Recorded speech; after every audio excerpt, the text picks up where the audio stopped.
Hello everyone, आप सभी का हमारे चैनल यूएस वर्चुअल कैंपस में बहुत बहुत स्वागत है। मैं उदय शंकर।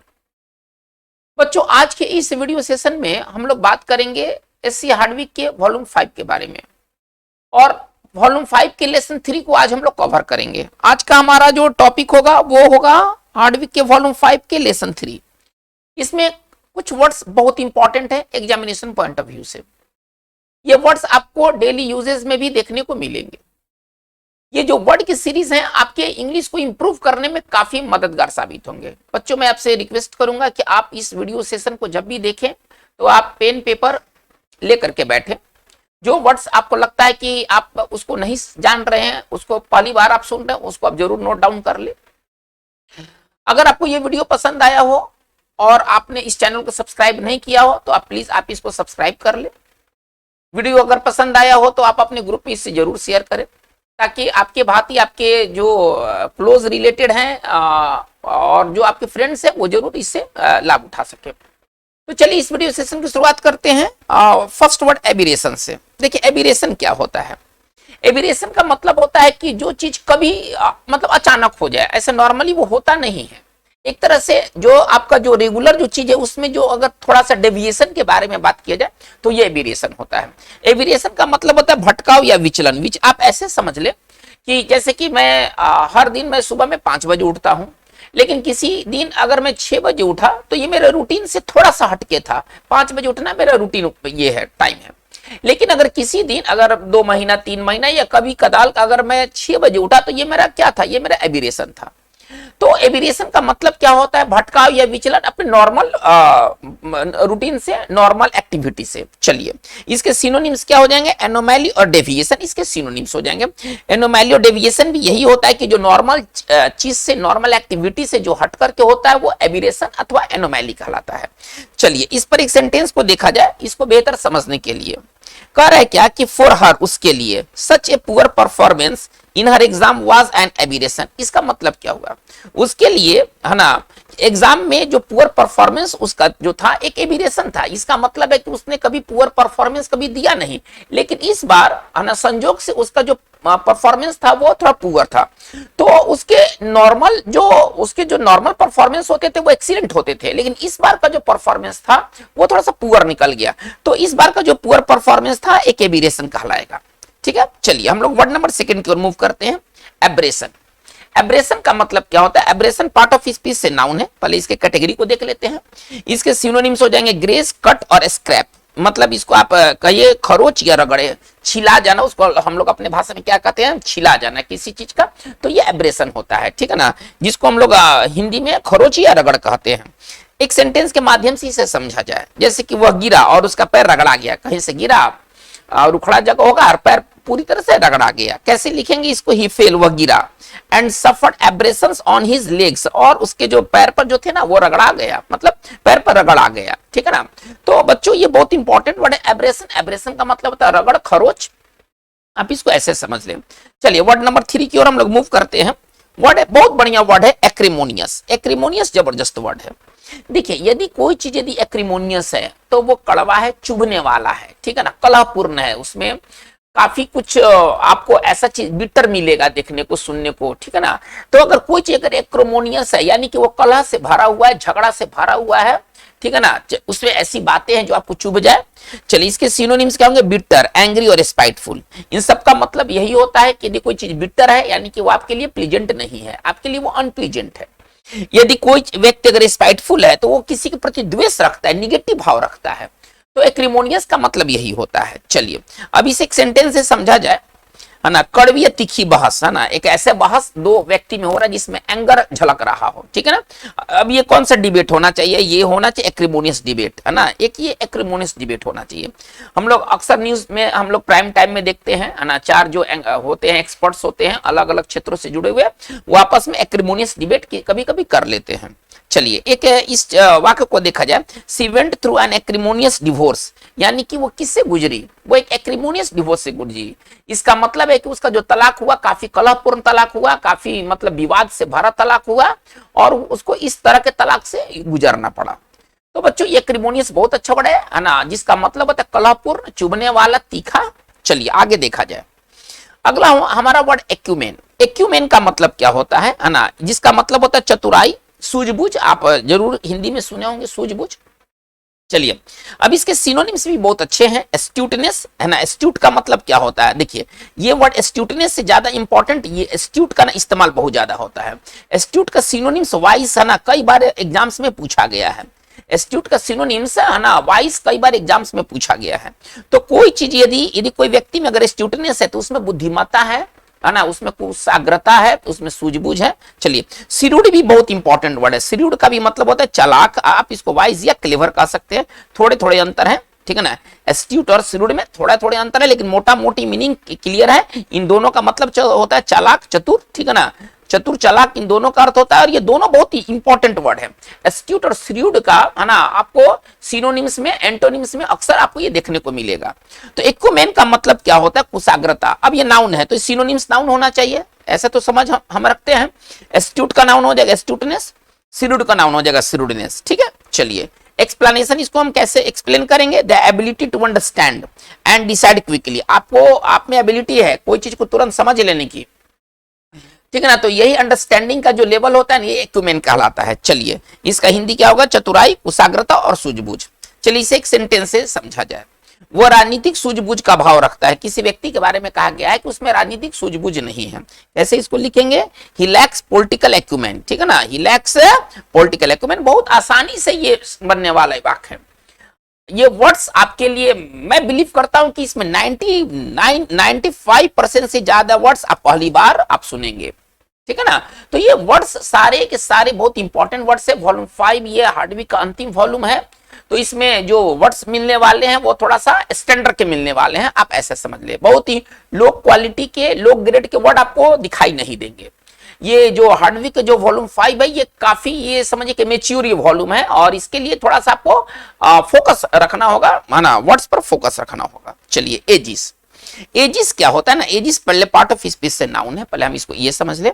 इसका मतलब होता है संरक्षण, छत्र छाया, है ना। अगर कोई चीज यदि किसी के एजिस में होता है तो उसके संरक्षण में होता है, उसके छत्र छाया में होता है। चलिए, इसका सिनोनिम्स क्या हो जाएगा, प्रोटेक्शन, बैकिंग, है ना, सपोर्ट, इसके सिनोनिम्स हो जाएंगे। इसका हिंदी होगा संरक्षण, छत्र छाया। चलिए, इसको देखा जाए, कह रहे कि कानून के छत्र छाया में हमारा अधिकार सुरक्षित है। जब तक कानून है, कानून का छत्र छाया हमारे ऊपर है, हमारे अधिकार को कोई नहीं ले सकता है, ठीक है। चलिए, कैसे कहा गया है, आवर राइट्स आर प्रोटेक्टेड, हमारा जो राइट्स है, हमारे जो अधिकार है वो संरक्षित है, सुरक्षित है।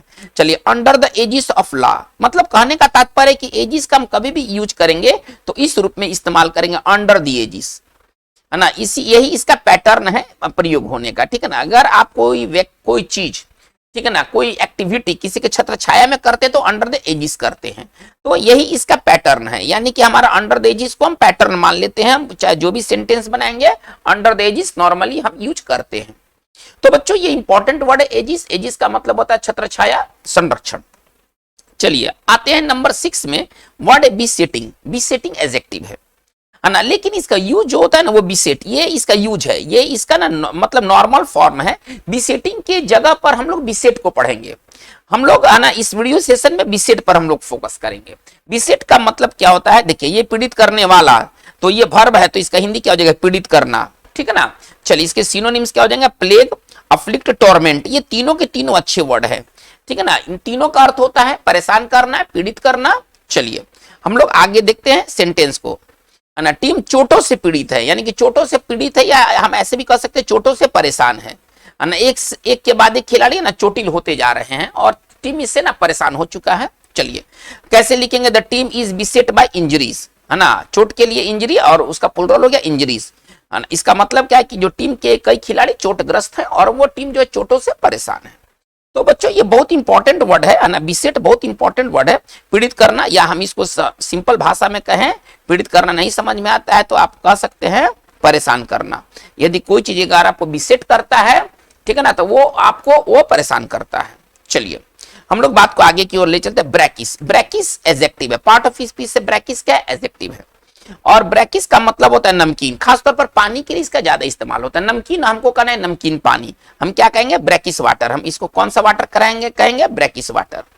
चलिए ब्रैकिश वाटर, नमकीन है ना, एक कुआं है जिसके पानी नमकीन है, हम कौन सा वेल कहेंगे, है ना, ब्रैकिश वेल। तो स्लाइटली साल्टी, है ना, साल्टी का मतलब नमकीन होता है, स्लाइटली मतलब थोड़ा सा, सेलाइन, है ना, इसका नॉर्मल जो सिनोनिम्स होगा वो सलाइन होगा।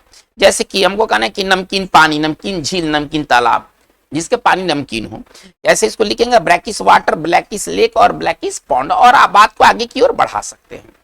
तो ये ब्रैकिश का मतलब होता है, यदि कोई चीज ब्रैकिश है इसका मतलब है कि उसका पानी जो है ना वो सलाइन है, नमकीन है। आइए कैलो, कैलो एक अच्छा वर्ड है। कैलो का मतलब क्या होता है, यदि कोई व्यक्ति कैलो है यानी कि उसके पास अनुभव कम है, उसके पास ज्ञान कम है, कम ज्ञान वाला, कम अनुभव वाले व्यक्ति को हम कैलो कहते हैं। चलिए इसका सिनोनिम्स क्या क्या हो जाएंगे, इमेच्योर, नैव, नैव भी बहुत अच्छा वर्ड है। नैव का मतलब होता है भोला भाला, इसमें किसी तरह का छल कपट नहीं है। भोला भाला के लिए ना नैव का इस्तेमाल करते हैं। तो कैलो का मतलब क्या होता है, उसको सामाजिक चीजों का ज्यादा अनुभव नहीं है, है ना, वो उसको कैलो पर्सन कहते हैं। चलिए इनएक्सपीरियंस्ड, अनुभवहीन, अपरिपक्व, है ना, चलिए कम अनुभव और ज्ञान वाला। इसका अपोजिट क्या हो जाएगा, मेच्योर, परिपक्व, है ना, परिपक्व। चलिए अनुभवहीन हमको युवा कहना है, कैसे कहेंगे, कैलो, कैलो यूथ, है ना, युवा के लिए वर्ड यूथ है।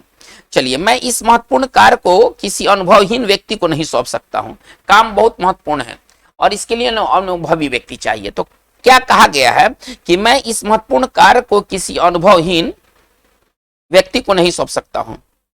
कैसे लिखूंगा, I can't entrust this important task to a callow youth, I can't entrust this important task to a callow youth. चलिए हमारा अगला वर्ड है कैप्सस। कैप्सस एडजेक्टिव है। कैप्सस का मतलब क्या होता है, क्रिटिकल, फॉल्ट फाइंडिंग, जो दोष खोजे, दोष ढूंढने वाला, खामी ढूंढने वाले को कैप्सस कहते हैं। इसका एंटो क्या हो जाएगा, फॉरगिविंग, क्षमाशील। इसका एंटो क्या हो जाएगा, फॉरगिविंग, क्षमाशील। चलिए दोष ढूंढने वाला को कैप्सस कहते हैं। जैसे कि हम कह सकते हैं ही इज ए कैप्सस टीचर, है ना, वो एक ऐसा टीचर है जो कि स्टूडेंट्स में दोष ढूंढता है, स्टूडेंट्स में खामी ढूंढता है। चलिए he is must to captious about my hairstyle, वो मेरे हेयर स्टाइल के प्रति ज्यादा कैप्सस है, ज्यादा दोष ढूंढता है। तो यदि कोई व्यक्ति कैप्सस है इसका मतलब है कि वो दोष ढूंढने वाला व्यक्ति है। ठीक है, चलिए हम लोग बात को आगे देखते हैं। कंपेडियस, कंपेडियस क्या होता है, देखिए कंपेडियस पार्ट ऑफ स्पीच से एडजेक्टिव है। कंपेडियस जो है ना पार्ट ऑफ स्पीच से एडजेक्टिव है। चलिए कंपेडियस का मतलब क्या होता है, छोटा और टू द पॉइंट, शॉर्ट होगा एकदम टू द पॉइंट होगा, ब्रीफ होगा टू द पॉइंट होगा, छोटा और ठोस। इसका साइनो क्या हो जाएगा, कंसाइज, कॉम्पैक्ट, सक्सिंट। ठीक है ना, चलिए short and to the point इसका एक्सप्लेनेशन है। यदि कोई चीज यदि कंपेडियस है यानी कि वो छोटा में है और वो टू द पॉइंट है। चलिए इसका एंटो क्या हो जाएगा, एक्सपेंडेड और रैम्बलिंग, विस्तृत, है ना। रैम्बलिंग का मतलब क्या होता है, बड़ा और टेढ़ा मेढ़ा। जैसे कि कोई हम कह सकते हैं रैम्बलिंग हाउस, है ना, जैसे कि हम कह सकते हैं रैम्बलिंग हाउस, हाउस तो बड़ा है लेकिन प्लान वे में नहीं बना है, टेढ़ा मेढ़ा है।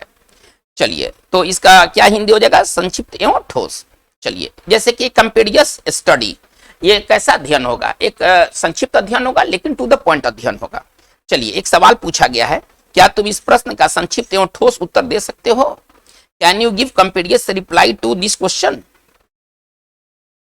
चलिए तो कोई रिप्लाई यदि कंपेडियस रिप्लाई है इसका मतलब है कि वो ठोस है और टू द पॉइंट है।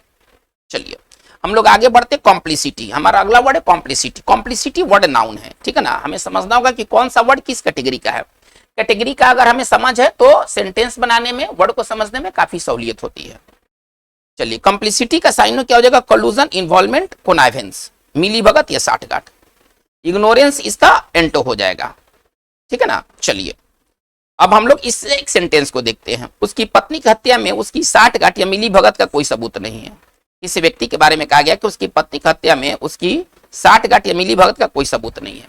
कैसे लिखेंगे, there is no proof of his complicity in his wife's murder, यानी कि उसके वाइफ का जो मर्डर हुआ है उसमें उसकी कोई भी मिली भगत आना या साठगांठ नहीं है। तो ये कॉम्प्लिसिटी बहुत ही टॉप क्लास का वर्ड है। चलिए साइनोसियोर, साइनोसियोर नाउन है।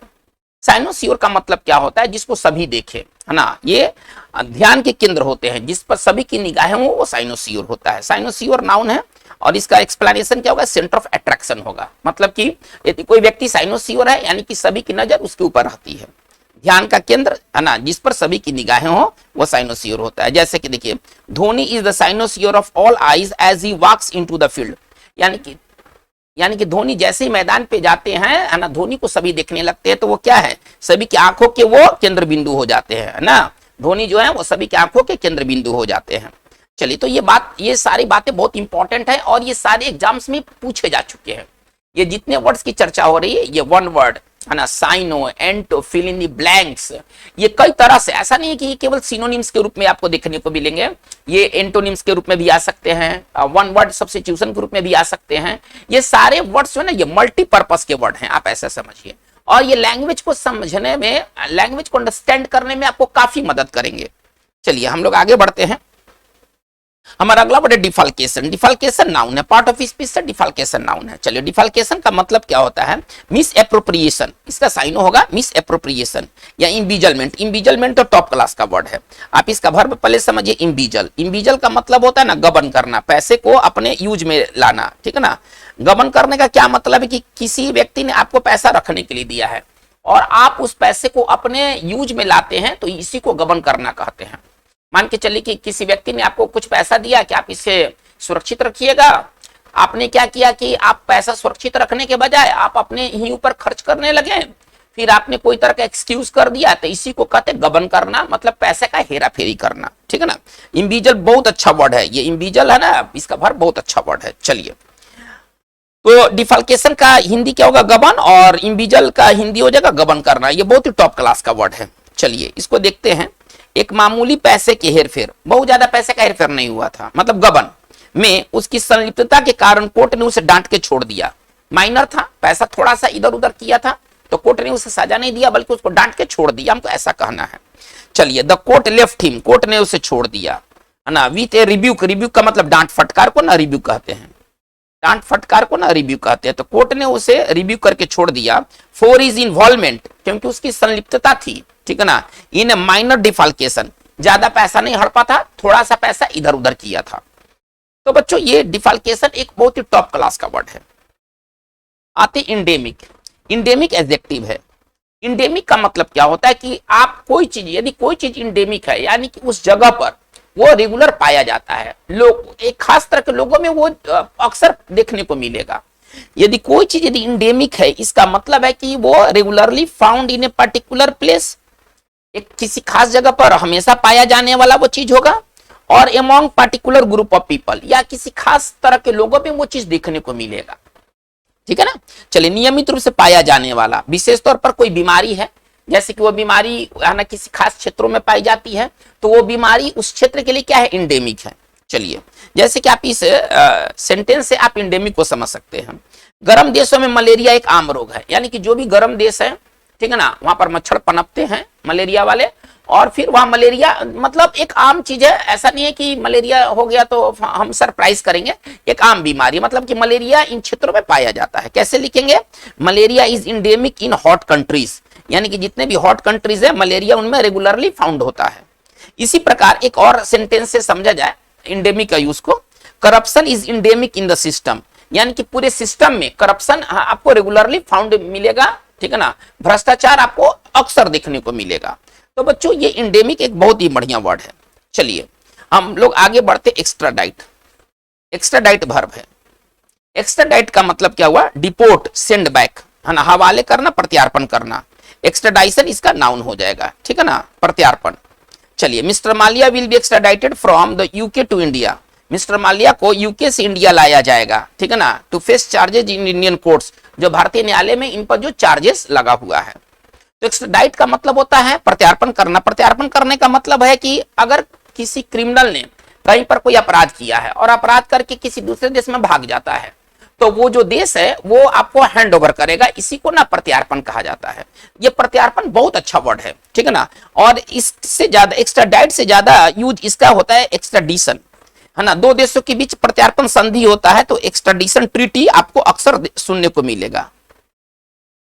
एक्स्ट्राडिशन ट्रीटी आपको अक्सर सुनने को मिलेगा, तो यह है प्रत्यार्पण संधि। चलिए हमारा अगला वर्ड है फलमिनेट। फलमिनेट वर्ब है और अपने साथ प्रीपोजिशन अगेंस्ट लेगा, है ना। फलमिनेट वर्ब है और अपने साथ प्रीपोजिशन अगेंस्ट लेगा। फलमिनेट का मतलब होता है प्रोटेस्ट, डिनाउंस, डिक्राई। इसका हिंदी क्या होता है? विरोध कर, आलोचना करना, विरोध जताना। अगर आप किसी चीज को लेकर के फलमिनेट करते हैं तो आप उस चीज को लेकर के विरोध जताते हैं। जैसे कि एक सेंटेंस से आप इसको समझ सकते हैं, नए कानून का विरोध करने का कोई फायदा नहीं है। नया कानून बन चुका है और इसका विरोध करने का कोई फायदा नहीं है। ना, इसका प्रोटेस्ट करने का कोई फायदा नहीं है। कैसे लिखेंगे, इट इज नो गुड, है ना, कोई फायदा नहीं है, ठीक है ना, इट इज नो गुड या इट इज नो यूज, हम गुड के जगह पर यूज भी लिख सकते हैं, है ना, अब अपनी अपनी चॉइस की बातें हैं। इट इज नो गुड या it is no use, fulminating against the new law, ठीक है ना, यानी कि नया कानून के खिलाफ फल्मिनेट करने का कोई फायदा नहीं है, इसमें कोई अच्छाई नहीं है। तो बच्चों ये फल्मिनेट का मतलब होता है विरोध जताना, आलोचना करना। आइए, प्रोटागोनिस्ट, प्रोटागोनिस्ट नाउन है, पार्ट ऑफ स्पीच से प्रोटागोनिस्ट क्या है, नाउन है। प्रोटागोनिस्ट का मतलब होता है कि किसी नाटक, किसी फिल्म या किसी किताब का जो मुख्य पात्र होते हैं, जो मेन कैरेक्टर होते हैं, जो लीडिंग कैरेक्टर होते हैं ना, वो प्रोटागोनिस्ट कहलाते हैं। अब प्रोटागोनिस्ट का साइन हो जाएगा चीफ कैरेक्टर या हीरो। चलिए, भगवान राम रामायण के मुख्य पात्र हैं, हमको कहना है कि भगवान राम रामायण के मुख्य पात्र है। कैसे लिखेंगे, Lord Ram is the main protagonist of the Ramayana. Lord Ram जो है ना, इन्हीं के इर्द गिर्द पूरा रामायण घूम रहा है, ठीक है। तो लॉर्ड राम क्या है, रामायण के मुख्य पात्र हैं। चलिए हम लोग आगे बढ़ते हैं। विटुपिरेशन, विटुपिरेशन पार्ट ऑफ स्पीच से नाउन है। विटुपिरेशन पार्ट ऑफ स्पीच से नाउन है। विटुपिरेशन का साइन क्या होगा, इन्वेक्टिव अब्यूज, है ना, बिटर एंड एब्यूजिव लैंग्वेज, है ना, एक कड़वा और गाली गलौज वाली जो बात होती है ना, वो विटुपिरेशन कहलाता है। इसका शाब्दिक अर्थ होगा गाली गलौज। विटुपिरेशन का मतलब होगा गाली गलौज। इसके ये साइनो बहुत अच्छे साइनो हैं, इन्वेक्टिव और अब्यूज। चलिए अब एक सेंटेंस इसे देखते हैं। We all know that politics involves much mutual vituperation. हम लोग सभी जानते हैं कि राजनीति अपने अंदर क्या रखता है, तो म्यूचुअल विटुपिरेशन, यानी कि ए जो होगा वो बी को गाली देगा और बी जो होगा वो ए को गाली देगा। तो इसी तरह से सिलसिला चलता रहता है, इसमें पारस्परिक लोग गाली गलौज की बातें किया करते हैं। तो बच्चों आज की वीडियो सेशन में ये लेसन 3 के जो इंपॉर्टेंट वर्ड्स थे वो रहे, लेकिन ये वीडियो का सेशन आपका आगे जारी रहेगा। फिर हम लोग लेसन 4 लेकर के आपके सामने उपस्थित होंगे। आपको ये वीडियो कैसा लगा है, एक बार फिर से मैं आपसे रिक्वेस्ट करता हूं कि आपको अगर ये वीडियो पसंद है तो आप अपने ग्रुप में जरूर शेयर करें। अगर आपने इस चैनल को सब्सक्राइब नहीं किया है तो आप इसे काइंडली सब्सक्राइब कर ले। आपका थोड़ा सा एफर्ट हमारे लिए एक बड़ा बूस्टअप का काम करेगा। आज की बात बस इतना ही। Thank you very much.